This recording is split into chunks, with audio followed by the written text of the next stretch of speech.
Guys welcome back to my channel. তো কাল আমার ফ্যামিলির সাথে আমরা সবাই বেরিয়েছিলাম। কোথায় যাচ্ছি আজকে তোমাদের সাথে সব কিছু শেয়ার করব।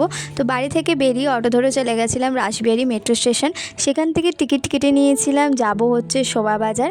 শোভাবাজারে নেমে ওখান থেকে অটো ধরে চলে গেছিলাম আড়িতলার হাট।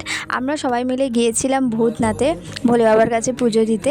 এই দোকানটা থেকে আমার বাবা মা পুজোর জন্য ডালা নিয়ে নিয়েছিল, যেহেতু ওই পারে অনেক ভিড় ছিল, এই জন্য এই দোকানটা থেকেই নেওয়া হয়ে গেছিলো। এরপর যাব হচ্ছে মন্দিরের ভেতরে। আমরা যখন মন্দিরের ভেতর ঢুকেছিলাম তখন অতটা ভিড় ছিল না, ভিতরে কিন্তু অনেক ভিড় ছিল। দেখতেই পাচ্ছ চারিদিকে কত মানুষ এসছে বাবার কাছে পুজো দিতে, জল ঢালতে, যেহেতু কাল ছিল নীলের বাতি। আর শুধু ভেতরে নয়, বাইরেও অনেক ভিড় হয়েছিল।